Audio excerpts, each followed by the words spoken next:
Okay, and good morning. I would like to welcome everyone to the Board of Education's January work session.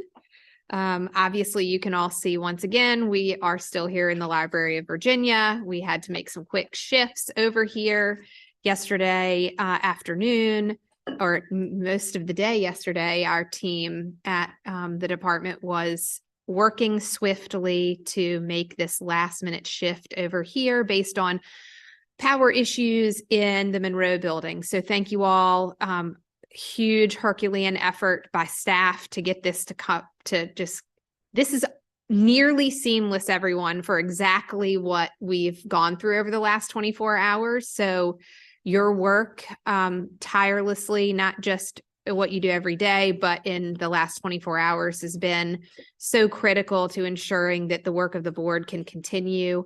And we are so grateful for all of you. So please know how much we appreciate you all in the extra hours and sweat and stress that you have taken on here for our benefit and the benefit of the children and teachers and school divisions in the Commonwealth. So thank you. Dr. Coons, did you have any opening remarks that you would like to make?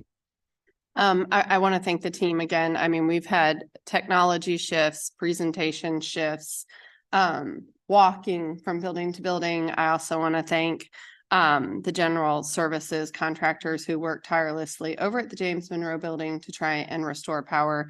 It has been an interesting journey for us over the past 24 hours. I want to thank them, but also some of the presentations you're going to hear today involve a tremendous amount of stakeholder input and a tremendous amount of constituents across the Commonwealth, whether they are teachers, principals, superintendents, parents, family members, business members who have really come together and given us great feedback, great guidance, and great thought partnership. So I want to thank those people who have done that already and say thank you to those who will be doing that in some of our presentations after this presentation. It's really important for the department to be shoulder to shoulder in the work with everyone across the Commonwealth. And I'm incredibly grateful that they come out every day to help us and guide us in the direction that we're going. And so with that, I believe we have Ms. Conway up for her presentation this morning. So Ms. Conway, please take it away. Oh, I'm sorry. Excuse me. Mr. Chapman has a public announcement. Sorry, yes, thank you. Because we're away from the Monroe building, we are down a little bit of our broadcast capabilities. And so for those of the public who would like to follow along, normally we have the ability to broadcast the presentation along with the live stream, but we're not able to do that today. So if you'd like to follow along at home, you can navigate to all the material available during today's session. You guys did that over here. Oh, yeah. Fantastic. Thank you. Once again, because we're away from the Monroe building, we are down a little bit of our broadcast capabilities. And so, for those members of the public who would like to follow along with the material at home, that's available on the DOE website, which is doe.virginia.gov. And right on that top ribbon, you'll see a number of different blue banner for parents and students, teachers, teaching and learning and assessment. You want to click on the State Board and Data and Funding menu. It'll pull a drop down, and right on the left-hand side under Virginia Board of Education, you'll see board meetings, agendas, and minutes. Right there, you should have access to the January 24, 25, 2024 meeting page where all of the agenda material is linked for you there. Thank you. And now, Ms. Conway, Excellent. take it away. Good morning, Chair Creasy. Good morning, members of the Board of Education. I'm Jenna Conway. I am our Deputy Superintendent of Early Childhood Care and Education, and I'm pleased to be here this morning to present to you a work session on early childhood and the governor's proposed investment in early childhood in the upcoming budget, building blocks for Virginia families. The slides look like this, if you've got them, and I'll try to remember to walk us through page numbers as we go. If you move to slide 2, the objective of this session today is to first provide a brief overview of our care and education system, Some of you have seen this before, but I realize we have new board members and wanting to make sure that everybody understands how this landscape works, what aspects are similar to K-12 and what aspects are unique to early childhood. Highlight some of the things that are recognized about our public-private parent choice system, and then share some key details on building blocks for Virginia families. If you move into the school readiness section, our true north, and we always start with our why when we discuss the early childhood system in Virginia, is about school readiness. If you look at slide 4, this gives you the chart on school readiness in Virginia. Right now, we know that 4 out of 10 kids enter kindergarten not ready in at least one of the 4 areas that we measure. We use the Virginia Kindergarten Readiness Program, or VKRP, to evaluate every single child that enters our public schools across the Commonwealth. And we look at 4 areas: early literacy, early math, self-regulation, and social skills. And right now we know that 6 out of 10 kids come in fully ready and 4 out of 10 kids come in not ready. We'll talk in a moment about what that means as you look to the next slide, size 5. We also know that there are some significant disparities in who has the opportunity to come to school ready and who may not. So overall, if you look at slide 5, you'll see that 60% of kids come in ready, but those numbers drop when you look at particular subgroups. So our Black and Hispanic students are less likely to come in ready. Our students with low incomes are less likely to come in ready, as well as our multilingual learners and our children with special needs. And so this data helps when we think about the purpose of the early childhood system, which is ultimately to make sure no matter where you live in the Commonwealth that you have the opportunity to come to school ready. We know that we have some issues to tackle as we think about, okay, where do kids and families need the most support? We also know, if you move to slide 6, that we have regional variations in readiness. And so sometimes I'll be out there talking with stakeholders or elected officials, and they're like, I'm pretty sure in my community, all the kids are coming in kindergarten ready, right? Everybody's above average. And what we see, unfortunately, is that truly across the state, there are readiness challenges, no matter where you go. On this regional variations in readiness chart, the blue dot is the percentage of all kids who meet the benchmark coming in. And then the orange dot is the percentage of low-income children who meet the benchmark. So for example, in Southwest Virginia, although we're a little bit lower than the state average in overall readiness, they actually do a better job than most in making sure that low-income children have the opportunity to come in school ready. In contrast, in capital area, those kids are coming in most ready. Just over 63% of them are coming in ready.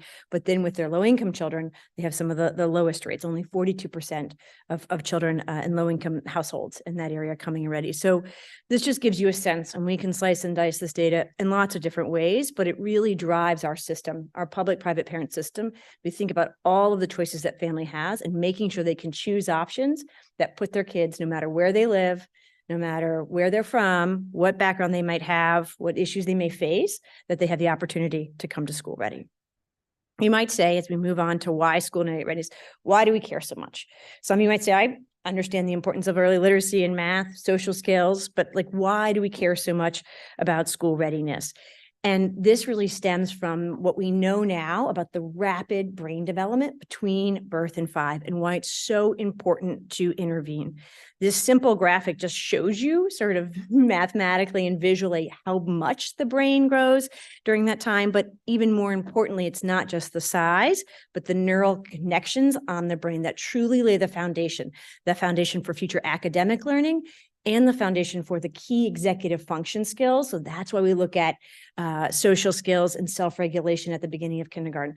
It's very hard to be successful in school if you can't manage your emotions, right? We see that manifest itself most obviously in preschool, but that's true even for middle schoolers and high schoolers, right? And that foundation is truly set early in life. If you go to the next slide, slide 9, we also, between the MRIs that give you the pictures like you saw on the prior slides, or the research that we've done in this space, we are going further back and understanding how much babies and toddlers are learning. So we now, even though they're not talking, we know that babies are absorbing language, and we can start to quantify that understanding of words or signs, like two cognitive abilities, as early as 3 months. We also know that the level of exposure to words and context early on connects to your vocabulary, and vocabulary at 18 months is predictive of future learning. By the time kids are 3 and 4, there are already gaps, unfortunately. We can look at their vocabulary, their attention, their general knowledge, and we can predict, as I'll show in a moment, almost to a T, their 3rd and 4th grade reading comprehension. And then 3rd grade reading, as you've heard from my colleague, Dr. Sorensen and her incredible team, is really important, not only to be successful in school, but is directly correlated and a predictor of high school graduation. In fact, if you move to slide 10, we know this is true even for Virginia. Let me take a moment. I know some of you have seen this slide before, but it's pretty powerful. This took several cohorts of kids and looked at how they did on the PALS at the beginning of kindergarten, a fairly simple measure of sounds and letters, right? Very beginning of kindergarten. And then looked at how those very same kids did in 3rd grade.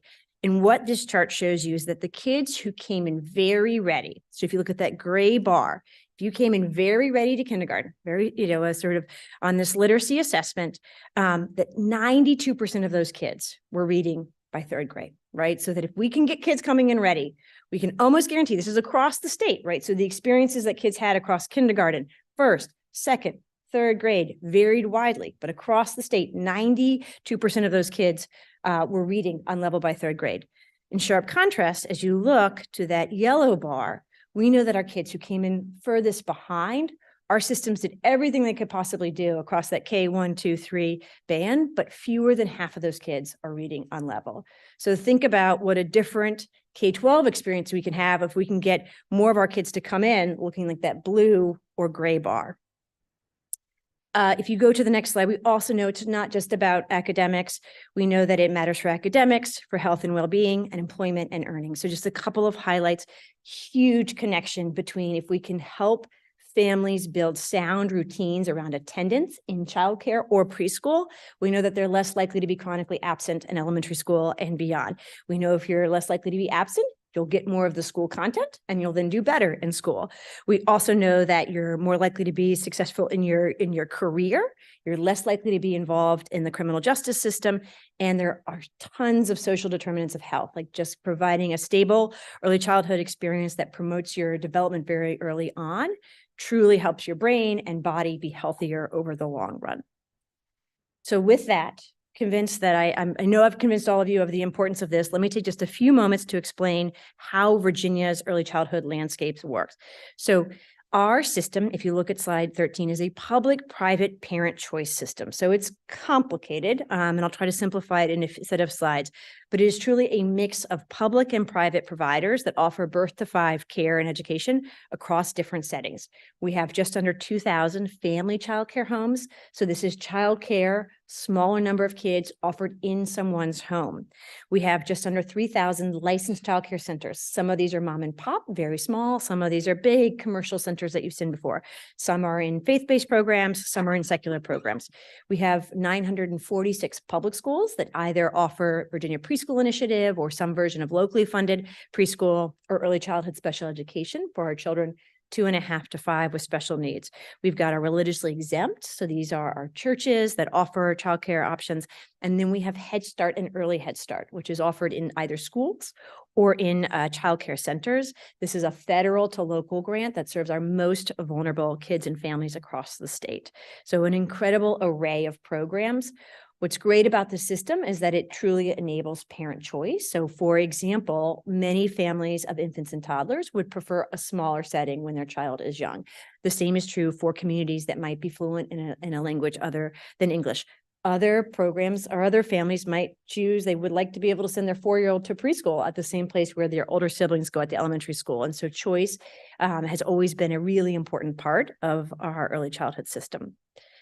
In this system, you have public dollars. And so this is how the public-private works. But as you may have heard from your constituents, we know that childcare in particular can be very expensive. And so public funds help make it affordable. And so we provide public funds across a variety of programs that enable families to choose their options. All families are not guaranteed to be served like K-12. So we focus on those in greatest need, and we have different eligibility requirements. And this is how public funds then go to private settings. So some of them are public funds that go to public settings, like preschool in our public elementary schools. Some of those are public funds that go to private settings. So you can take a voucher to go to a family childcare or childcare program. And that allows us to address the diverse needs of families and to have a diverse set of providers who are focused on making sure they meet the needs of families. You might say, wow, Jenna, this seems really complicated and a lot to manage. And so there are certain things that since we have moved responsibility for early childhood to the Department of Education in 2020, that we try to make consistent across the settings. So we set consistent expectations for health, safety, and learning across those fundings. If you take public dollars, I'll talk a little bit more about that in a moment. We help coordinate enrollment, and we're working very hard with our regional partners in the field to make it easier for families to understand their options and to be able to apply and enroll in their choice. And you, as some of my colleagues on the board will know, we capture data down to the classroom level. And so we can geek out for hours on this, but it's really important across this complex system. How do we make sure that we have consistent data and we use that to promote continual quality improvement? On the next slide, you'll see an overview of the public funding, the number of children served, the investment per child, the dosage, the family expectations, and the setting. So this in one place gives you a sense of it. The preschool initiative is in the schools. It's predominantly 3 and 4 year olds, and it's sort of school day, school year. The mixed delivery grant program and the childcare subsidy program are full day, full year.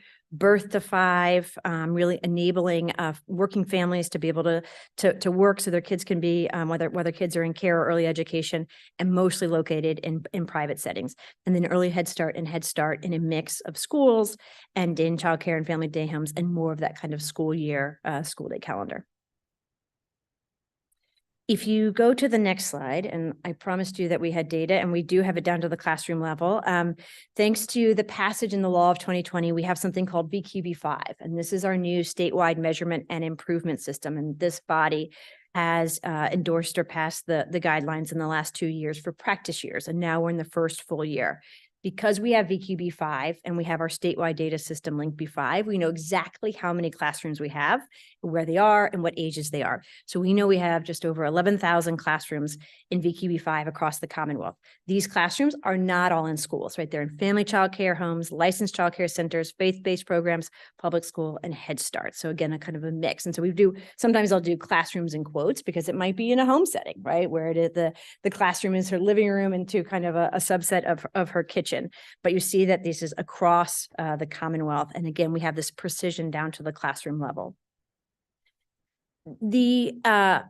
We also know, as we have rolled out VQB5 and sought to deploy all of the dollars that came down in response to the pandemic, we've had an opportunity in Virginia to make more resources available. And in response, families have responded to say how much they want, trust, and need, and rely on this system.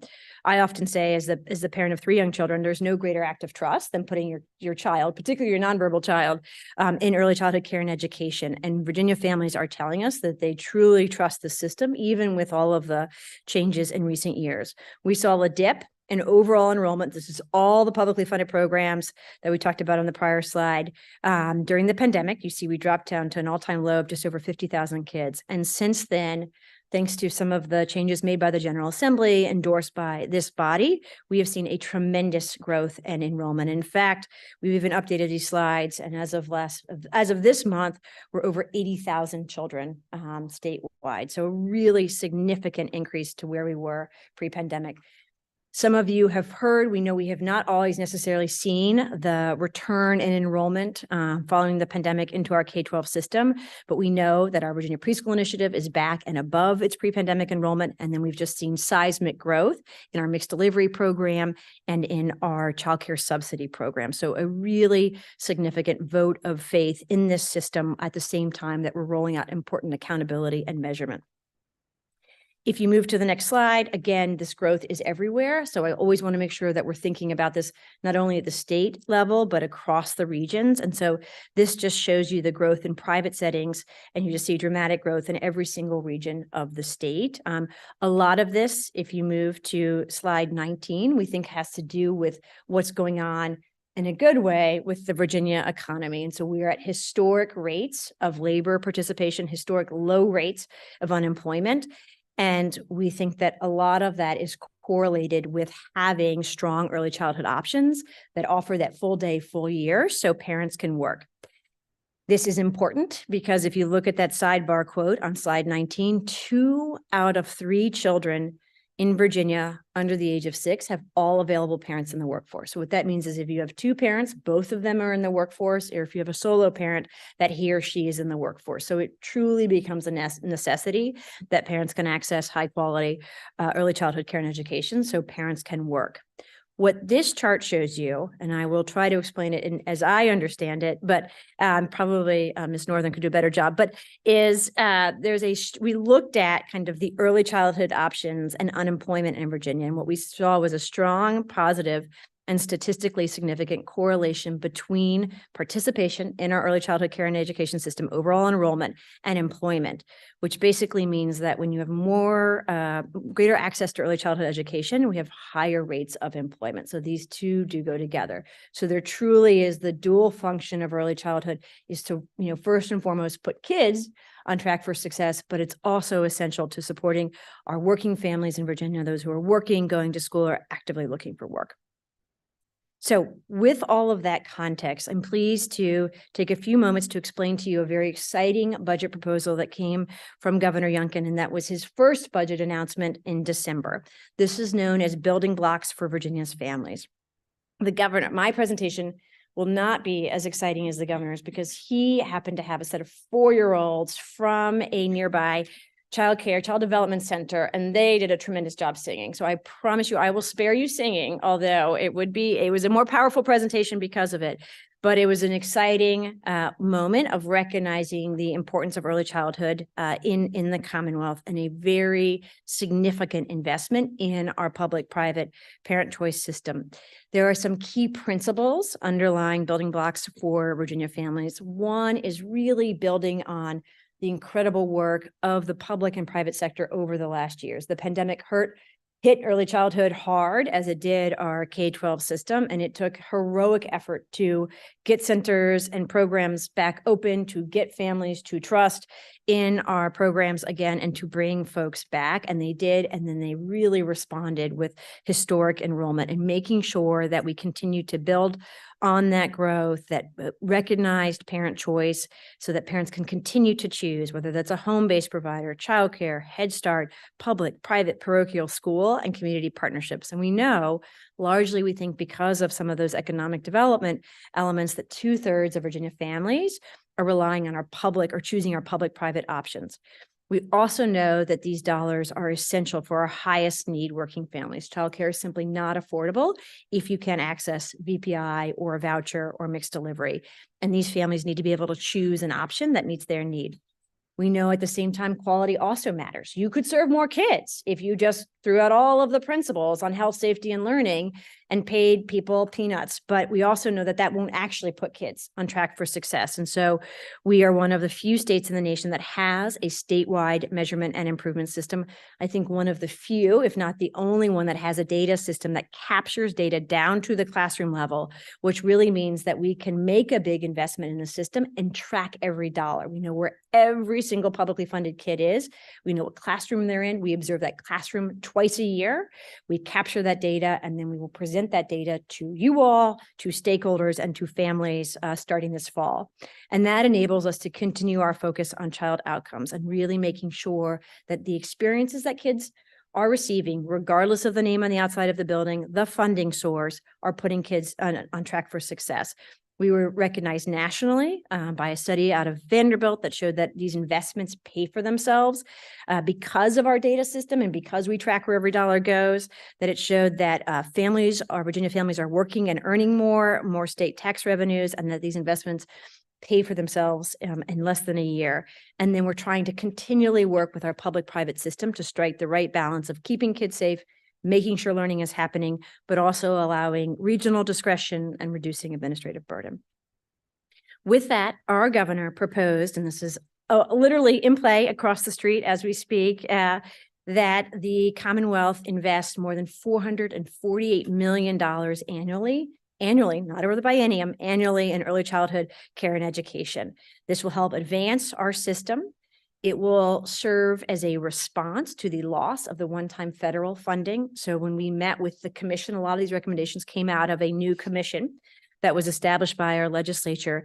And we were facing a doomsday scenario of 35,000 kids losing their voucher or slot in early childhood. And so this is this governor and this administration's response by making a significant investment in this area, and then helping ensuring that we build on the positive momentum of recent years and build a Commonwealth that is the best place to live, work, learn, and raise a family.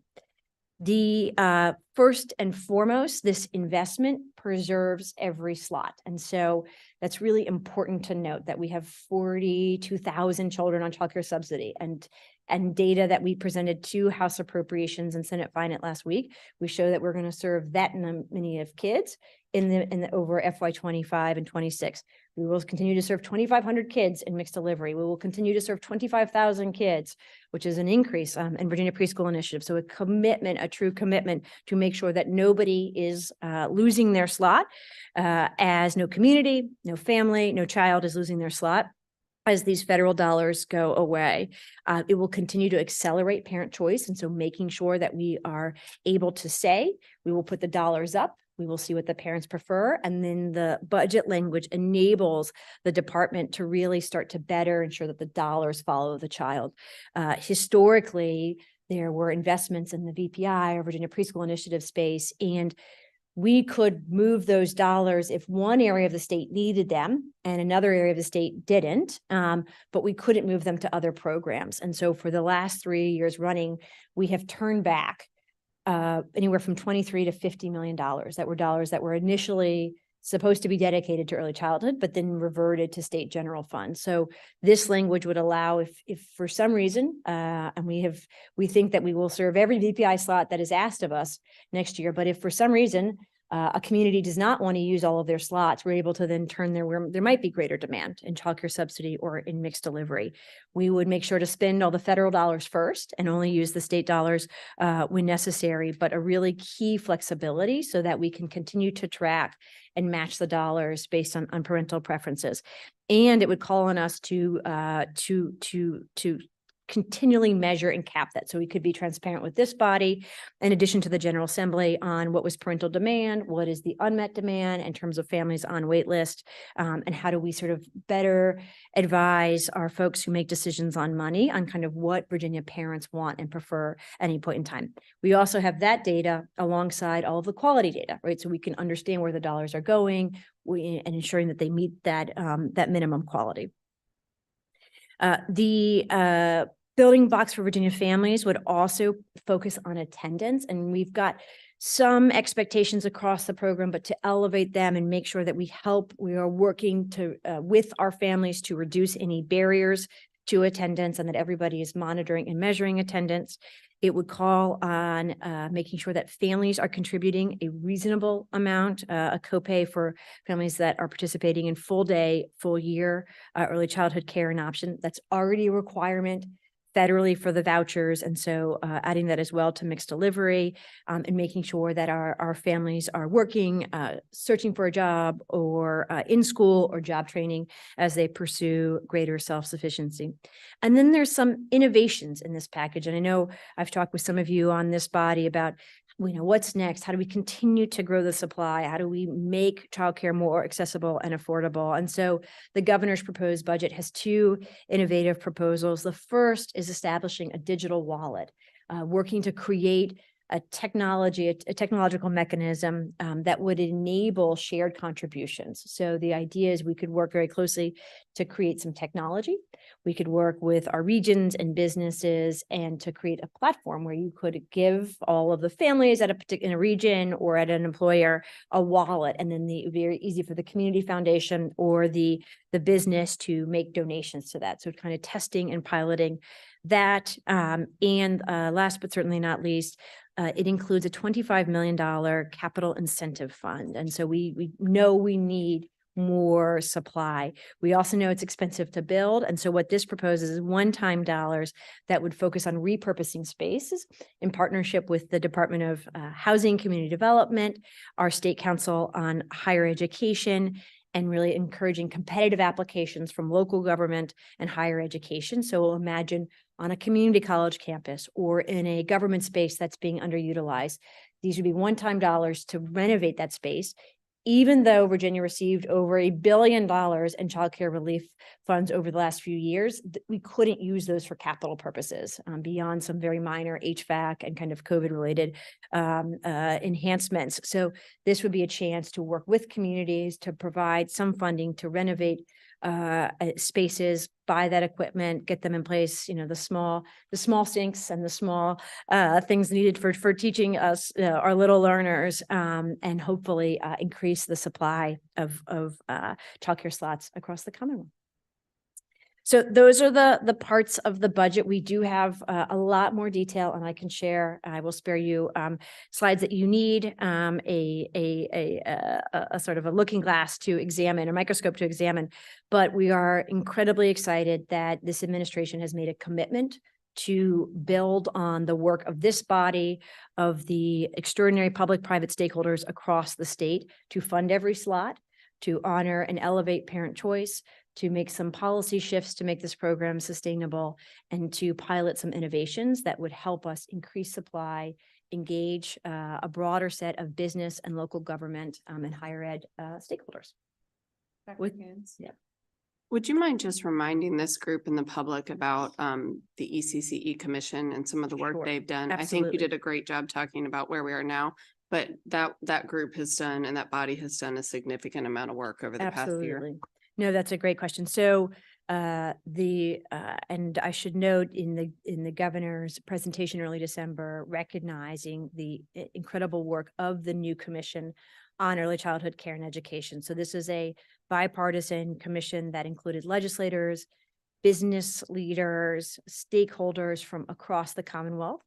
It was signed into law last year. It convened over the course of the summer and came up with a set of robust recommendations on how to address sort of recognizing kind of the strengths of Virginia's public-private parent choice system, and then saying, how can we prepare for this significant fiscal cliff? And again, as I noted before, with this risk of 35,000 kids losing their slots, it made recommendations like the idea of, the capital incentive fund.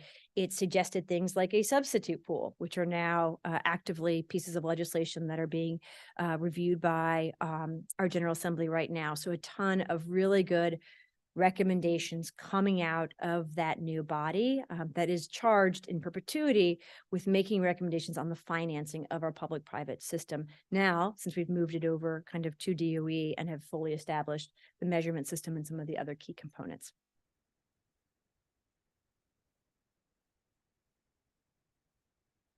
Any other questions or comments? Go ahead, Ms. Holton. I just wanted to say, having worked with Jenna for a number of years now, we have overcome so many obstacles in the realm of early childhood education. And what I just would like to say is your leadership has been unmatched. It has been unmatched in every sense of anything that I could say. Your professionalism, your dedication to this population of students and families. And I am so thankful that you are here and informing us and moving us in Virginia to places that I never thought that we would move before you came here. And I am grateful for the example that you have built for our education system, birth through the highest and oldest learner in the Commonwealth. And so for that, we are grateful and will be forever in the Commonwealth of Virginia indebted to the service that you provided us. So thank you.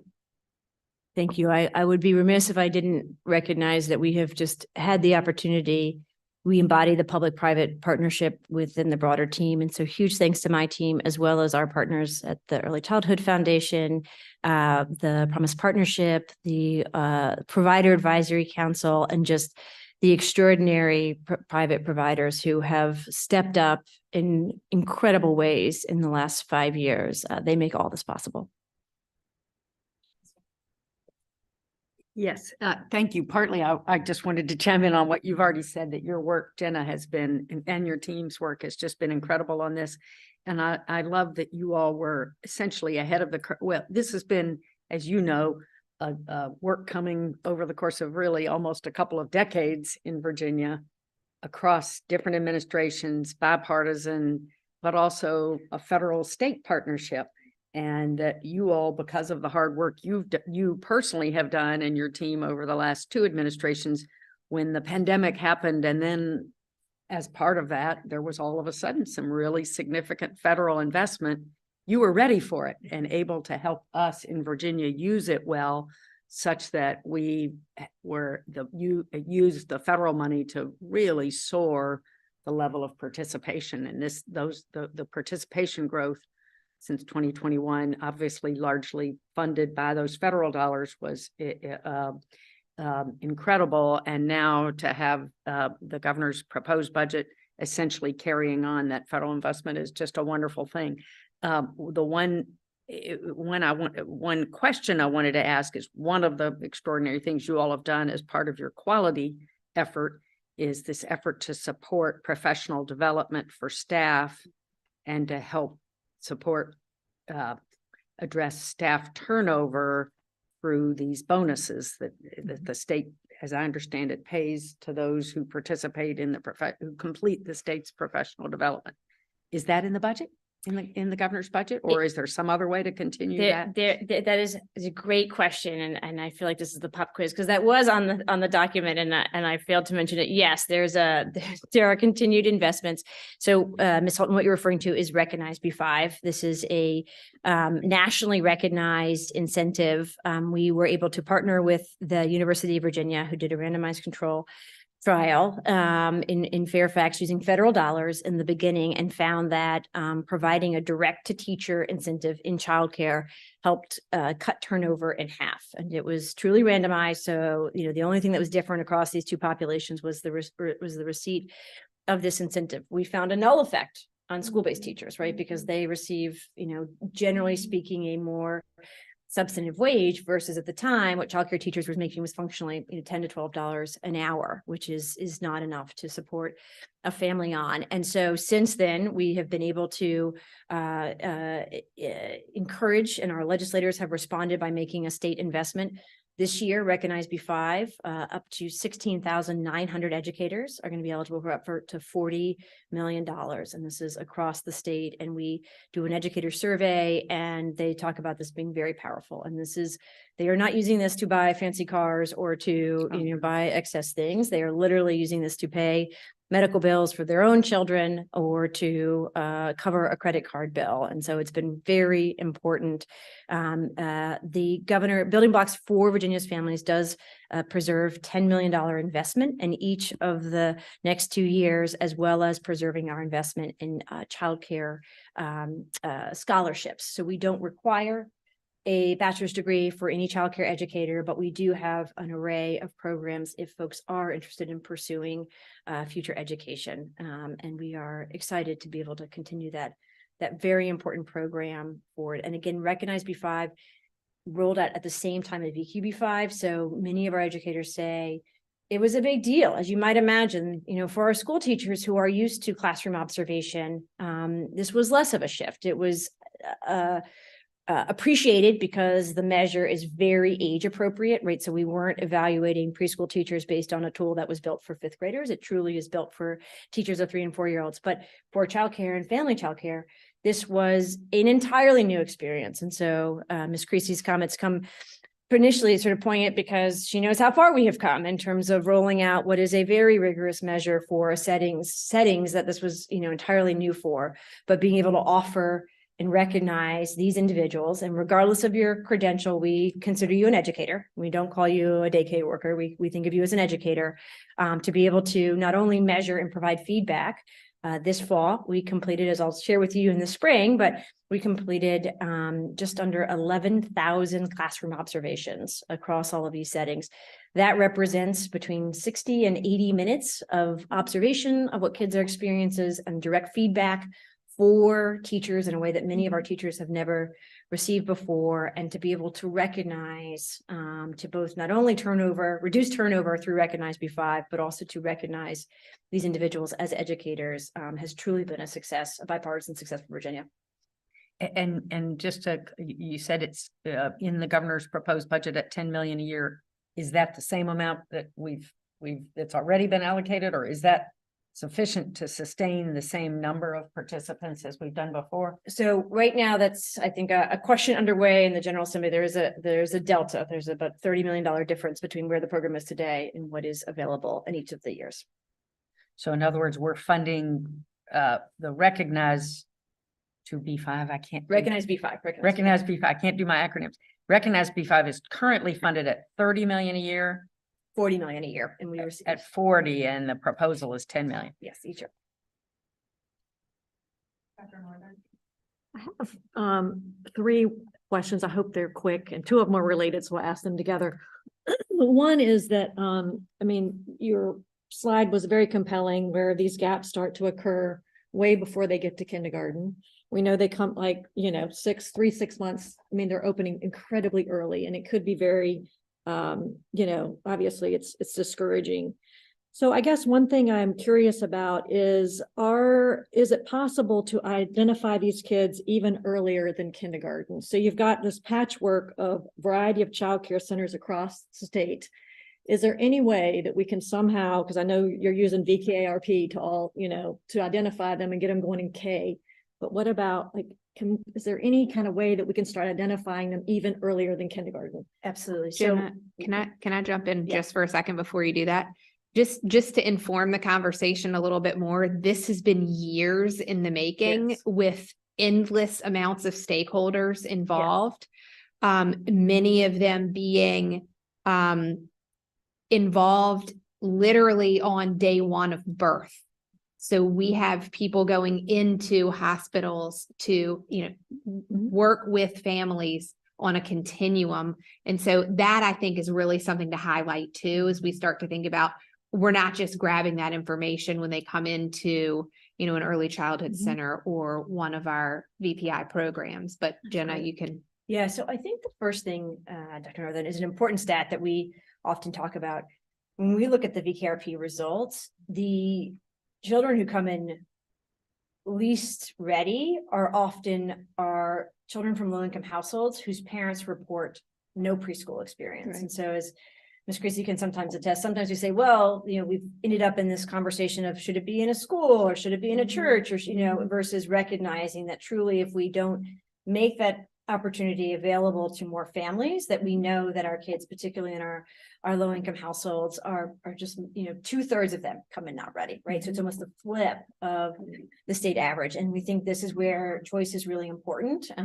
We have incredible Virginia Preschool Initiative programs, but we also know that those are not available in every school, right? We also know that families might prefer a private setting or prefer a faith-based setting or something smaller, and so that focus on making more dollars available just to get everybody into preschool, Right. if they want it, it would never be compulsory, is I think number 1.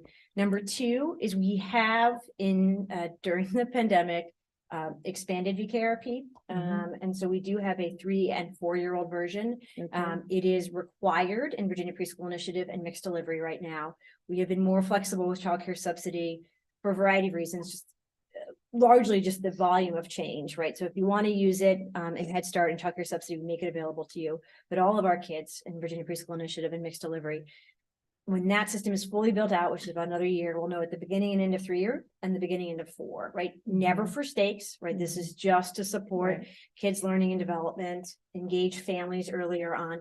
But that's also important to be able to look at the growth within these years. Oftentimes we hear that if we were to evaluate every 3-year, we'd see some version of a gap there. And then lastly, I think continuing to work and, working very closely with the schools, right, who through early childhood special education really have the obligation from 2.5 to kindergarten entry to find kids and connect them to services. And that continues to be, and we know our parents of our children with special needs, particularly during the pandemic, it was incredibly difficult. And so looking at how we partner with schools to understand, to identify early, to connect to services, and then make sure they have choice, or all 3 aspects. So I love hearing that you have a version of VKRP that can start earlier than K. Like, that's awesome.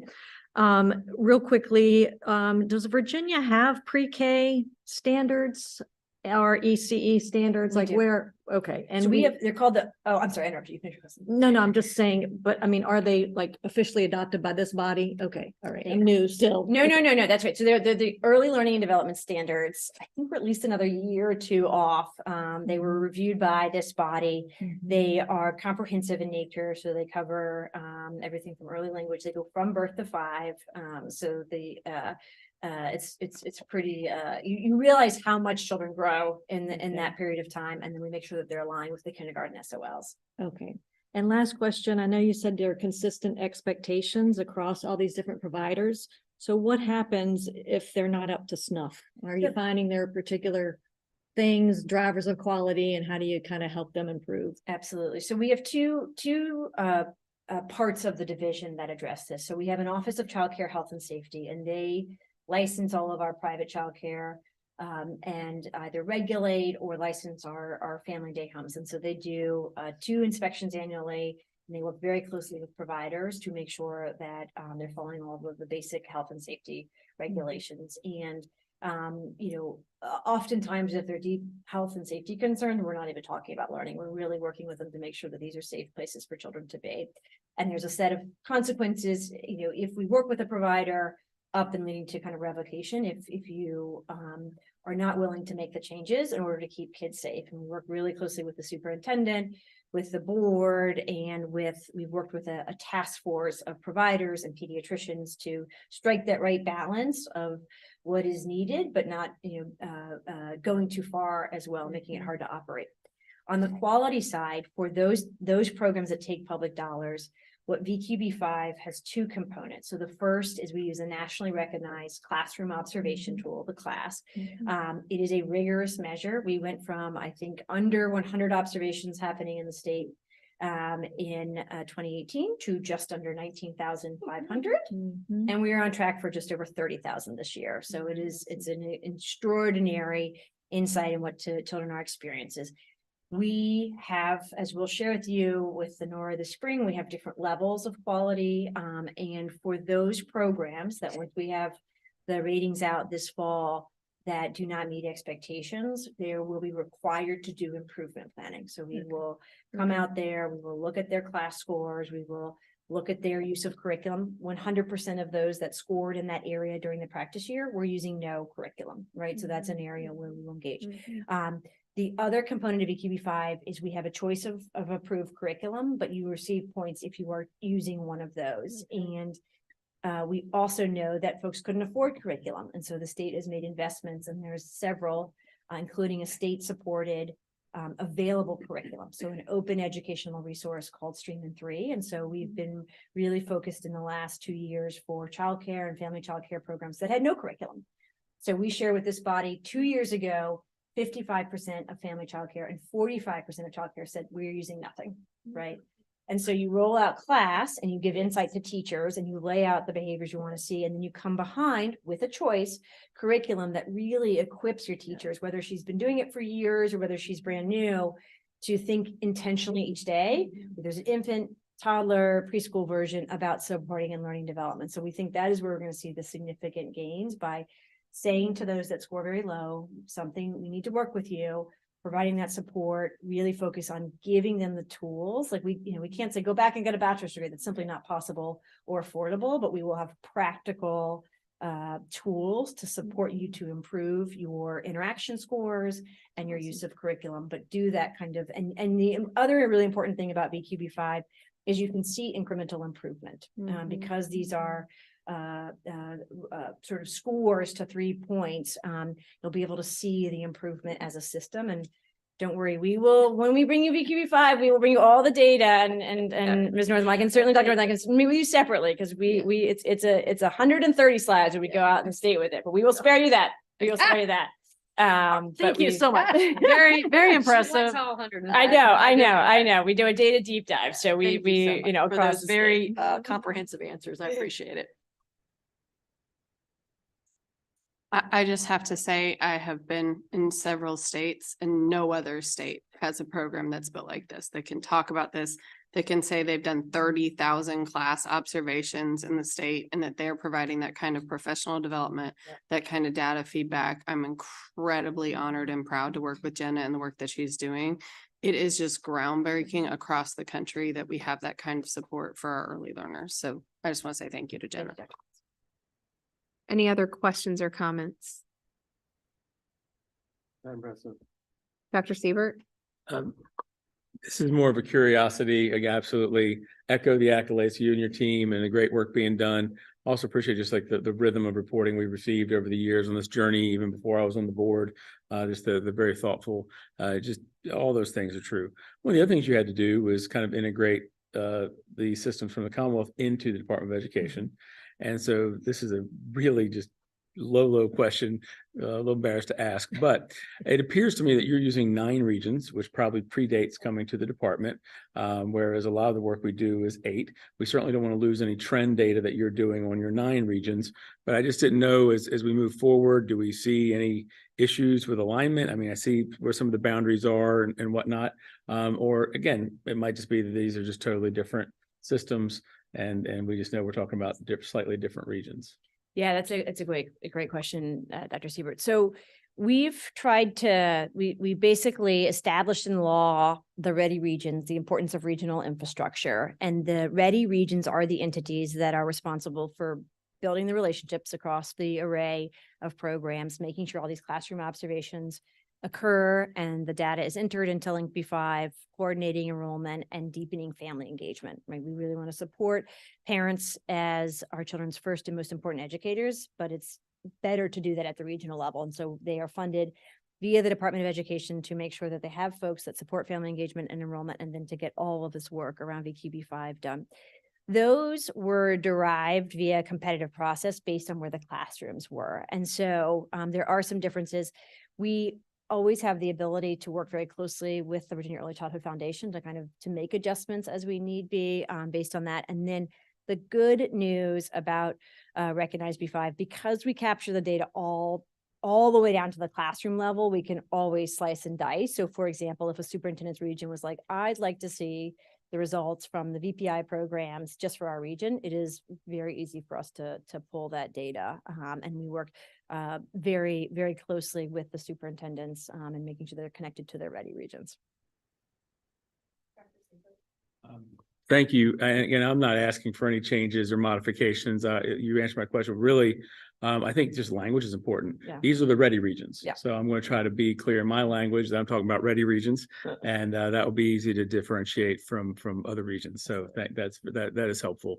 But I have no doubt that you can put this data together in any Be form. careful what you ask for.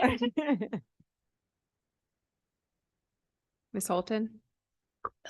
Just to back to the topic I raised with you before, I am worried about the childcare workforce issues. And I do remember the slides you've given us in the past, essentially showing that before your efforts, including this very significant recognition bonus, that we have essentially 100% turnover in the childcare workforce, meaning that anything you train anybody on this year is out the window by next year, because the people aren't there anymore.